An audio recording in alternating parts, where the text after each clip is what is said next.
So I came across this article. It says, exhaled pounds. What fat leaves the how fat leaves the body. So I found this really interesting. Anyways, it just talks about how your body removes fat. I've been doing a little bit of research on that recently because I've gained a few pounds and curious as to how your body, the process of which that it takes the fat, reduces it to nothing, and leaves it from your body. It apparently leaves is like carbon dioxide and water, which is weird. And there's all this other biology crap in there, but what I found interesting is that the fat cells are called triglyceride molecules, and triglyceride molecules are oxidized or burned up. The process consumed many molecules of oxygen while producing carbon dioxide, water, and carbon dioxide, water. Oh.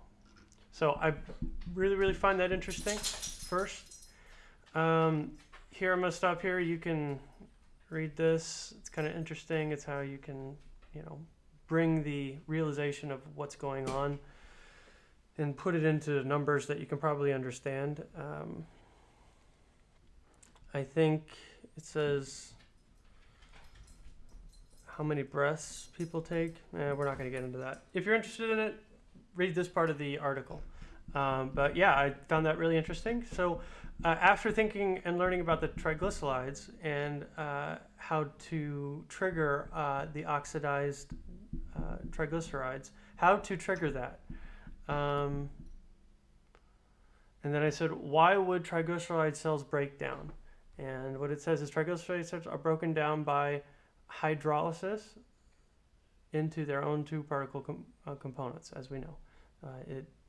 That is water and carbon dioxide. Okay, so then I read on, and it says the two principal components, fatty acids and glycerol. Okay, glycerol. So not just water and CO2. That's what's left over of the process of the burning of the triglyceride cells. But it starts, but it also pulls out these lipase and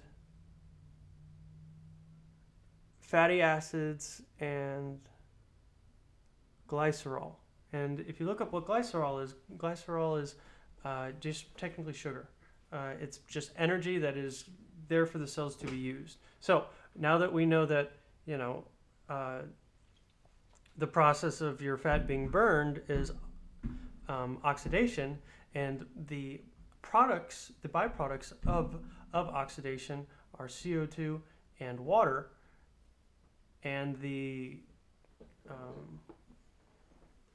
liposyl and the glycerol and the fatty acids all come out of that as well. And those are the things that your body uses in order to function. So I find that really interesting. Secondly, how do you get that process to initiate? So I look up what glycerin is. It just reinforces the sugar or hydrolysis. And it talked about these sugars. Sugars go into your blood.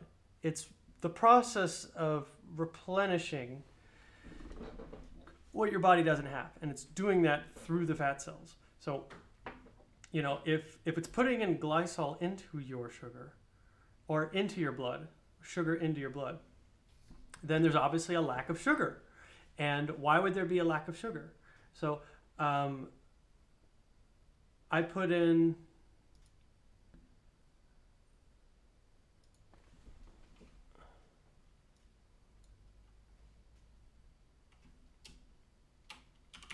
how does glycerol enter blood? Okay, so we're doing this together. Glycerol is transported into the blood by two mechanics. First mechanic is the facilitated diffusion, where glycerol is passively transported out of the adipotype and into the bloodstream by aquarium located in the plasma membrane of... Okay, that doesn't work. Let's say, where does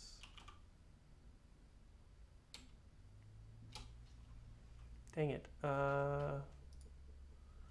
We want...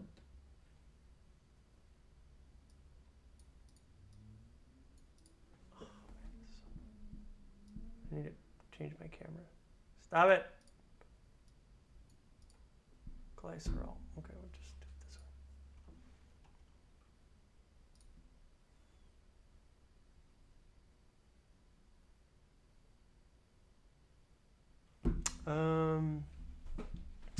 How do I want to do this?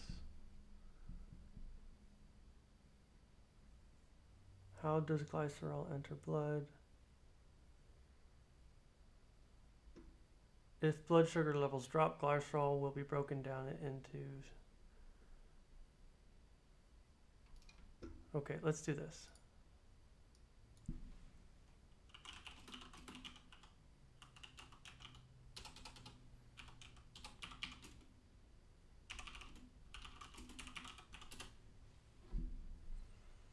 Glycerol is also called glycerin or glycerin. Is a simple tricompound. It is colorless, odorless, viscous liquid that is sweet tasting and non-toxic.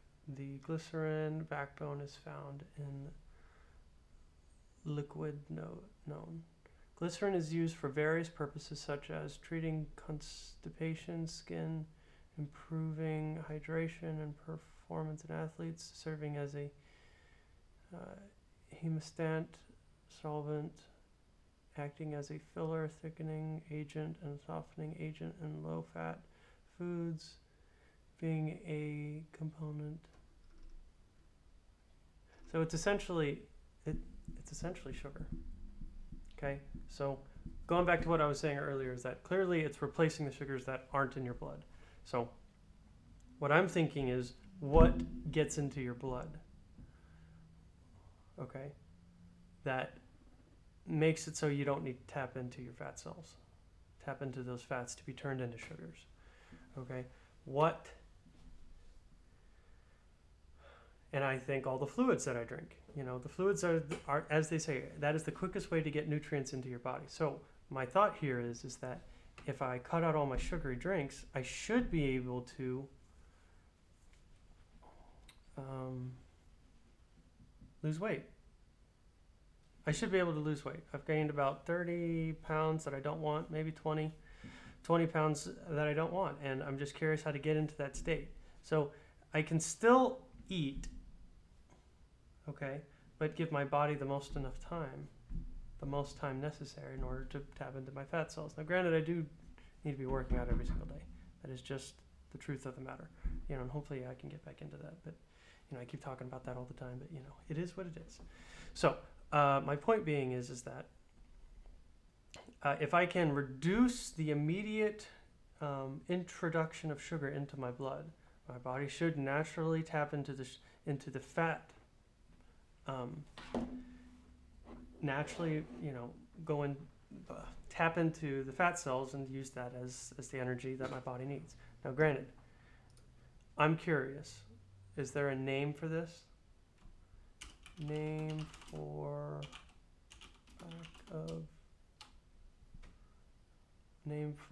losing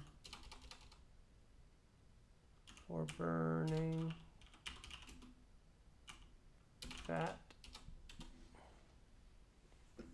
The process of harnessing energy by burning fat is called ketosis. Oh, I've heard this before.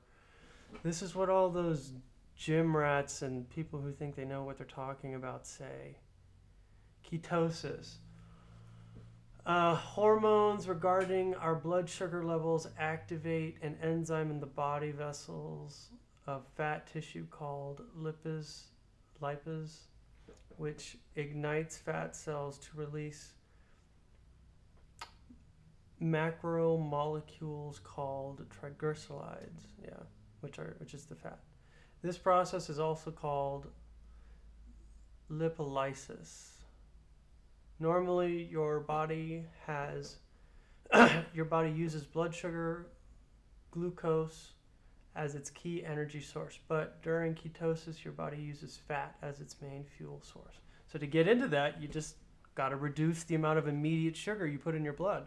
That will regulate your fat, and that makes sense. So yeah, obviously this has already been figured out. Clearly I'm just, a big idiot about the whole thing, or just really skeptical about what other people say. Honestly, I don't think that that's necessarily a bad thing. There's a lot of people out there who are trying to make, mountain out of molehills, and trying to deceive you and get you to believe things that aren't true. So, honestly, a little bit of, skepticism I think is healthy. But I digress. So definitely, reducing the amount of sugar that I consume in the form of the fluids that I drink, I think that should help reduce my fat. I've got a little bit, I've never had this much weight before. So, it's time to really, think about what it's going to take. And really, I can't think of any other food right now or any other drink that has sugar in it except water. That isn't water. As long as it doesn't have sugar in it, I guess it's worth it. So occasionally drink sodas, but cutting that out, lemonade out. See, but that's so interesting, right? I guess if I knew how much I could drink and how much I couldn't drink to maintain ketosis, Now, granted, not the minimum amount in order to function, but if I'd cut out it altogether, would that make me stay in ketosis long enough? Where I could see a legitimate result and change, maybe. Do I have to cut out milk? I really don't want to have to cut out milk. I like milk. I really, really like milk. Because I could, I love it so much. I drink it. I drink a gallon a day. Okay, that's a big deal. That's a big deal. Anyways, but yeah, that's just my little nutrition journey. Hopefully that kind of made a little bit of sense. That's all I got. I'm going to stop jabbing about. So I'll talk to y'all later in the next video. Look out for the next one.